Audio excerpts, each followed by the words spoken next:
As soon as he was done, I walked up, kicked it off the ground, and they rushed me, and it just went up. That's not just rap talk. That's 600. Breezy describing the moment he got attacked by white inmates inside an Iowa prison. One act of defiance ignited chaos on the yard. And that wasn't even the worst thing he faced behind bars. The fight and the race. War on the yard. Now, let's set the scene real quick so you understand what we're dealing with here. Imagine you're a black man who grew up on the south side of Chicago, one of the most treacherous, most unforgiving hoods in the entire United States. You've been spitting bars. You've been on stage with Drake himself. Your face has been plastered across every major hip-hop blog from the Midwest to the West Coast. And now, because of some probation violation nonsense, you're sitting inside a cell in the state of Iowa, and then smack in the middle of a regular pickup basketball game on the yard, one of the white inmates whips out a piece of chalk and draws a whole swastika dead center on the court like it's nothing. That is literally what happened to 600 Breezy. And what he did next didn't just get him tossed in the hole. It set the entire yard on fire and turned a regular afternoon into straight chaos. In a 2023 Vlad TV interview, Breezy sat down and ran through the whole situation from top to bottom. He'd only been at this spot for about 2 weeks. Things had been relatively chill up to that point. I sent the yard up for that shit in prison. Like my first 2 weeks there, we was playing basketball. 1 minute, next minute I synced the fucking swastika in the middle of the court. From different backgrounds were coexisting the way they do in those environments, running ball, chopping it up, sharing the space without too much friction. And then out of absolutely nowhere, this white boy decided to make a statement that flipped the entire vibe of that yard in a heartbeat. Now, most cats in that environment would have looked the other way. You're locked up. You're surrounded by folks you don't know from a hole in the wall. You got no clue who's plugged in with who or which crew is deep on the number side. The smart play, the safe play would be to keep it pushing and let that slide. But that ain't Breezy. That ain't how he was built.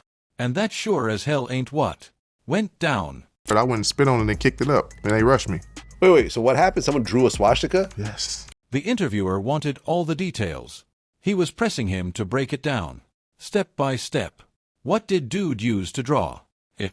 Was it already on the ground when Breezy peeped it? Or did he watch the whole thing go down live and in person? I was in Iowa, so With it's what, like like chalk or something? Like chalk, yeah. Chalk on the middle of the basketball court. And then Breezy confirmed it straight up. He saw it happen with his own two eyes. He didn't just stumble across it after the fact. He watched this dude draw it in real time. And the second homie finished, Breezy slid right over and made his move. And you saw him do it, or it was already there? Yes. So it was a white dude? Yes. Yes. He walked right up to that swastika, kicked the chalk clean off the ground, and that was all she wrote. The white inmates didn't even blink. They came at him on sight. Like, as soon as he was done, I walked up, kicked it off the ground, and they rushed me, and it just went up. Breezy versus the chalk boy. It was black inmates versus white inmates. Whole riot popping off right there on the prison yard. Bodies crashing into each other, fists connecting from every angle. The interviewer said exactly what everybody watching was already thinking. Oh, so it was like a race war basically happened in the yard? And my thing was, like, you could sit and play cards with us and all type of shit. And that right there is where you could really hear the frustration dripping out of Breezy's voice, because it wasn't like these crews had been beefing beforehand. These were dudes who'd been kicking it every single day, sitting at the same tables, running the same card games, having totally normal, civilized conversations like regular human beings. Didn't make dips and access and have regular conversations and be nice. So why y'all being racist? Nigga? Like, what the is that? The sheer two-faced nature of the whole situation is what really had Breezy tight. You're going to sit across from somebody grin in their face, borrow their commissary snacks, chop it up over a card game, and then turn right around and throw a hate symbol on the ground, where everybody's supposed to play ball together. Nah, that was the last straw. That told Breezy that no matter how cool things seemed on the surface, the tension underneath was always there, always bubbling, always just waiting for one spark to blow the whole thing wide open. I'm already angry. I'm not sitting around no racist ass. It's like, hell no. And Breezy made it 100% clear that he did not give a single solitary damn about whatever consequences were coming his way.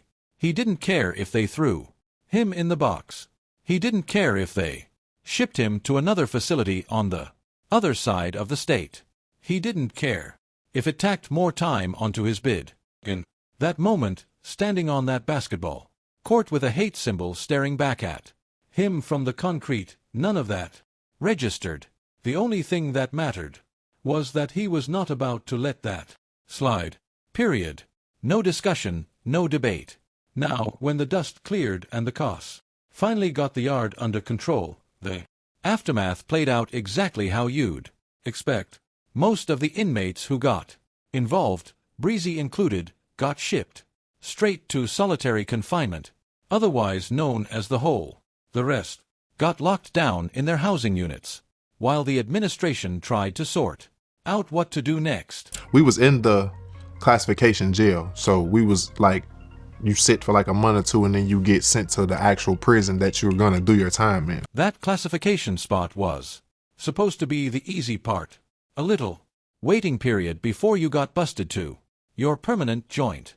But for Breezy, the storm didn't wait for him to get comfortable. It pulled up early and it pulled up violent.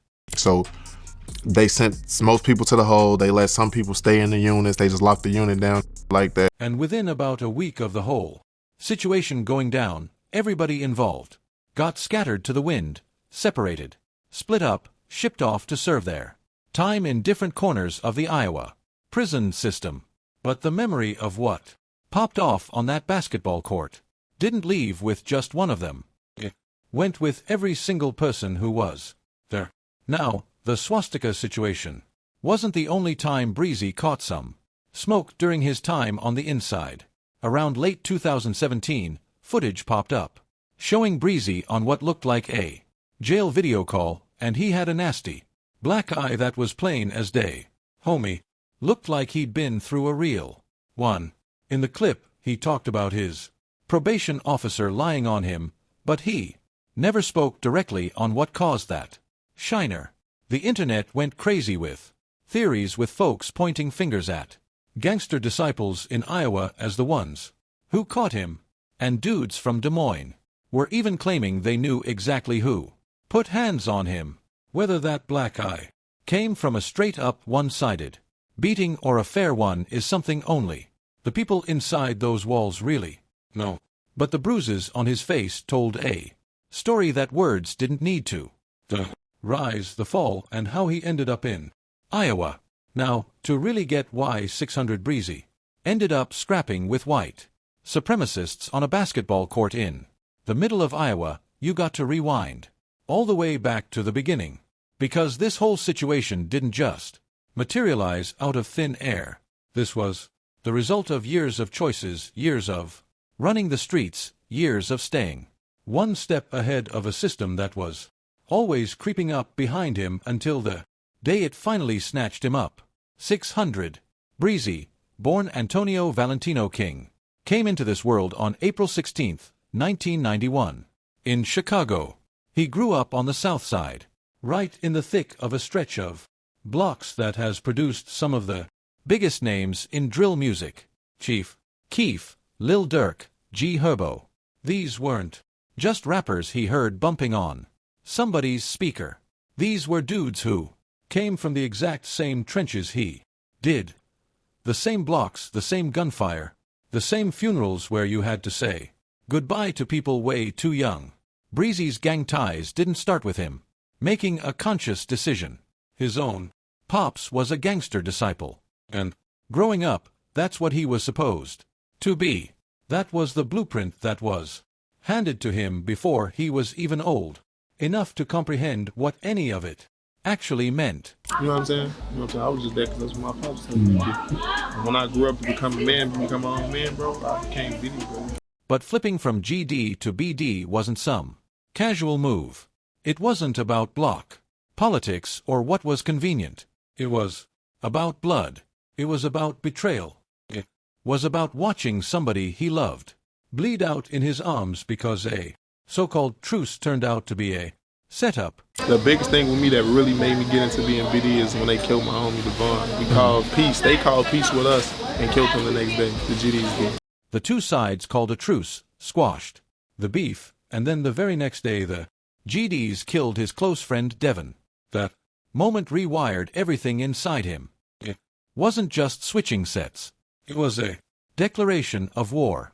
And that rage, that grief, that deep sense of being double-crossed became the gasoline behind everything that followed. It fueled his bars. It fueled his street rep. And it fueled the reckless decisions that eventually dropped him inside an Iowa prison cell. Breezy's legal problems trace all the way back to May 30th, 2012, when he got knocked in Wattle, Iowa, during a drug raid and caught a charge for possession with intent to deliver crack cocaine. The courts didn't hit him with a hammer right away, though. Instead, they slapped him on probation. 5 whole years of it. 5 years where he was supposed to keep his nose clean, stay in one spot, and stay out of any and all foolishness. And for a minute, it actually looked like everything was going to work out better than work out. Truthfully, it was my first case, you know, and I basically just walked into an open case, you know what I'm saying, and started selling drugs. And, you know what I'm saying, got caught up in the drug raid, had some drugs in my pocket. Because while Breezy was on papers, his music career absolutely took off. He started cooking up music around late 2014, dropped his first track on YouTube without even a video, and it pulled in around 100,000 views almost immediately.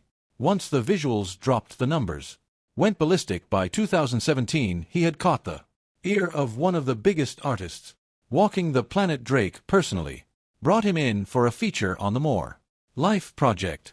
And overnight, 600 Breezy wasn't just another drill rapper from the Chi anymore. He was performing at the Billboard Music Awards. He was touching down in cities across the country. He was living the life that every kid from the hood fantasizes about. But here's where it all falls apart. Every single one of those boss moves was technically a probation violation. Traveling out of state without the green light from his PO, being around straps that showed up all in his music videos, dropping dirty for weed on his drug tests. The authorities in Iowa didn't miss a beat. They were stalking his Instagram. They were watching his YouTube uploads. They were building a case against him, one post at a time, stacking receipts like it was a part-time job. But they was watching me and they knew all of that shit. So that's what got me violated, because they watched my Instagram, they watched YouTube. They had screenshots of him standing in front of housing projects out in New York, right next to the building signs, with the address showing. They had footage of guns in his videos.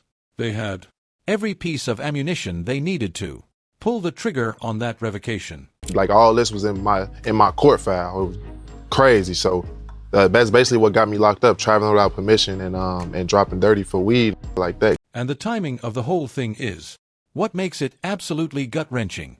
Because Breezy wasn't years away from finishing his probation. He wasn't even months out. He was 30 days away.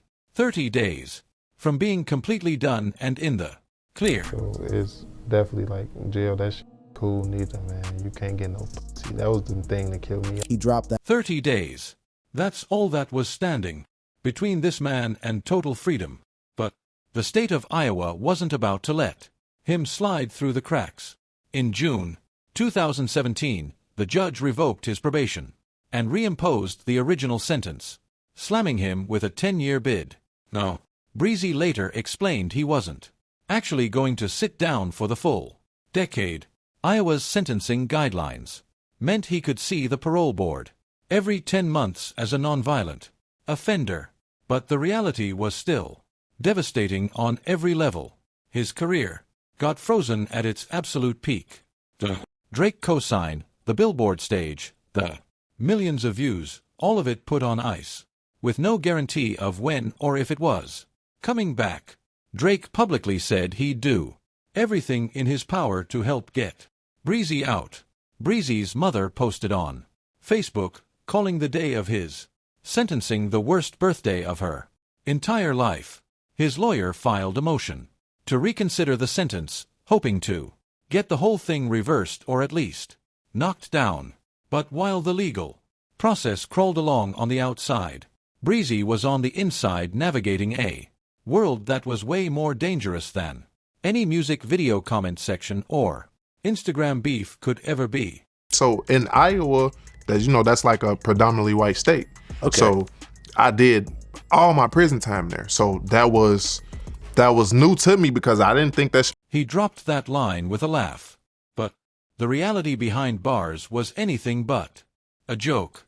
Because what was waiting for him on the other side of those doors, the racial politics, the gang dynamics, the violence that could erupt any second over something as small as a chalk drawing on a basketball court. That was the real sentence, and Breezy was about to live through every single tick of it. Prison gangs, freedom, and the case that won't let go. Now, what made Breezy's time in Iowa hit different wasn't just the fights. It wasn't just the swastika situation or the black eye. It was what he learned about how the game operates on every side of the racial divide. Because growing up in Chicago, Breezy only ever knew one version of gang culture: black gangs, GDs, BDs, Stones, Vice Lords, Crips. That was his whole world. Those were the only rules he'd ever played by. But when he touched down in a predominantly white state like Iowa and started doing his bid inside those walls, he came face to face with a reality he had legitimately only ever seen on TV and in the movies. White prison gangs, and not just a couple random dudes with matching ink writing together for safety. These were fully structured, deeply organized operations that moved with a level of discipline and a chain of command that made the gangs he grew up around look almost freestyle by comparison. Movies and shit like that, no, they really move with each other. They really like they just like us. Groups like the Peckerwoods and the Aryan Nation weren't just names he'd heard thrown around anymore. They were real people walking the same hallways, eating on the same chow line, and moving with a level of coordination that legit caught him off guard. It's really broke white people that's gangbang like us. They just do it different. They just do it. And the more he sat back and observed, the more it hit him that at its core, gang life is gang life regardless of what color your skin is. The zip codes change. The trailer parks swap in for the projects. The ball domes and the head tats replace the dreads and the face ink. But the desperation, the loyalty, the violence, and the hunger to be part of something bigger than yourself, that's universal. That crosses every racial line there is. The same shit. That's the same as GD, BD, Stone, Vice. That's the Crip. The Aryan Brotherhood, the Peckerwoods, the outlaw motorcycle clubs. In Breezy's eyes, every single one of them was a mirror image of what he already knew from the streets of the South Side. Like they was way more orientated. They way more rules and shit.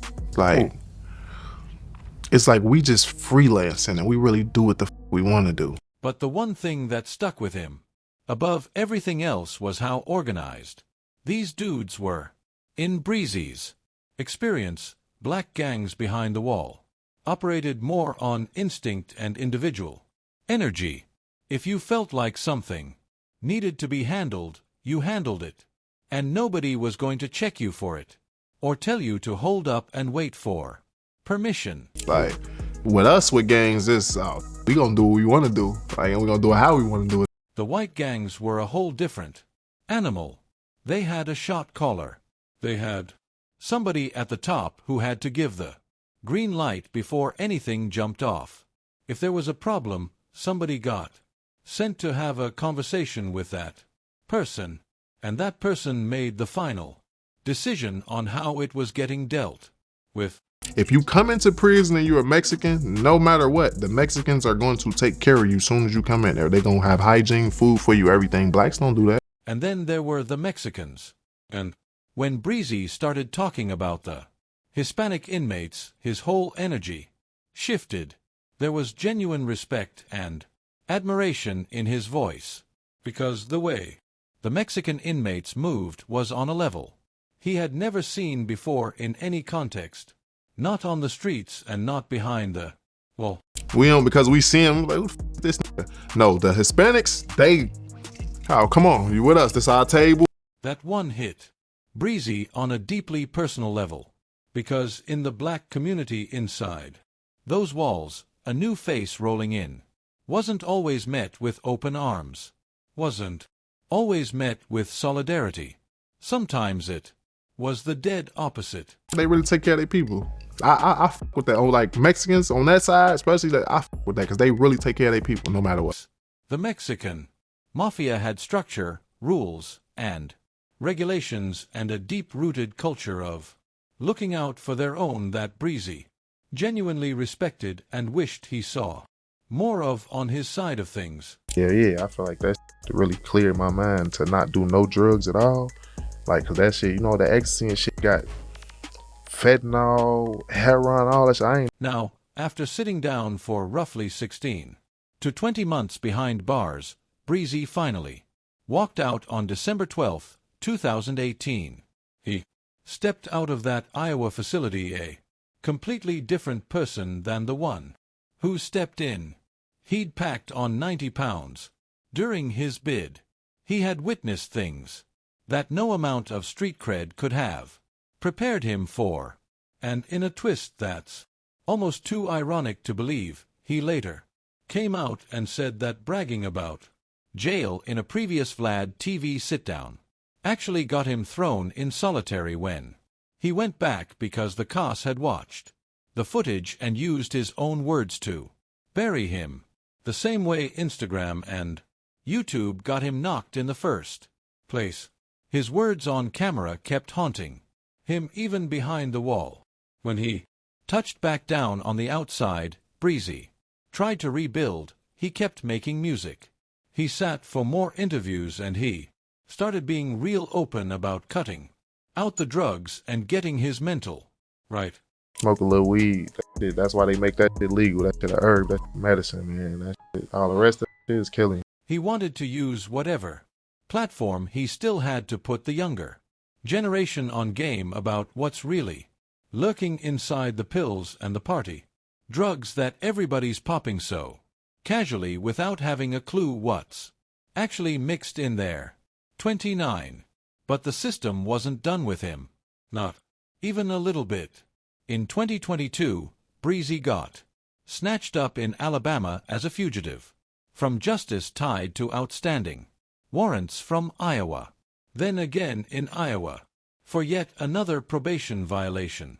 That same 2012 drug case that kicked everything off kept reaching out from the past and yanking him back in like quicksand he could never fully escape from. And then came August 2025, the biggest blow yet.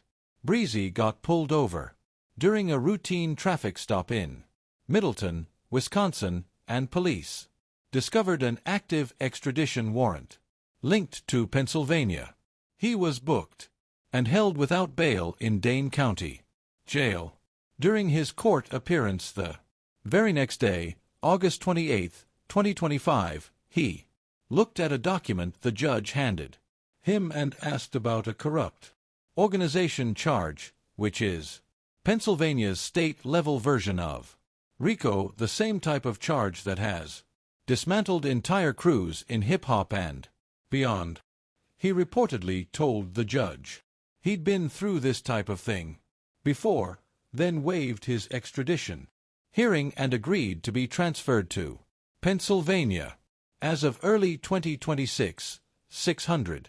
Breezy remains behind bars, awaiting further proceedings on those charges. The full details haven't been unsealed yet, but the word RICO alone is enough to send a chill down the spine of anybody who understands what that charge carries. Ops like Lil Osama didn't waste a single second clowning him online and reposting court footage with captions like "The streets ain't for you." From a chalk swastika on a basketball court in Iowa to a state RICO charge out of Pennsylvania, 600 Breezy's story is one long cycle of almost touching freedom and then getting dragged right back in. Every time he gets close to the door, the system slaps another lock on it. And the question that everybody watching from the sidelines is asking right now is whether this time is the one that keeps him down for good, or whether just like every time before he'll find a way to beat it and start all over again. Love this video. Click on the cards on your screen for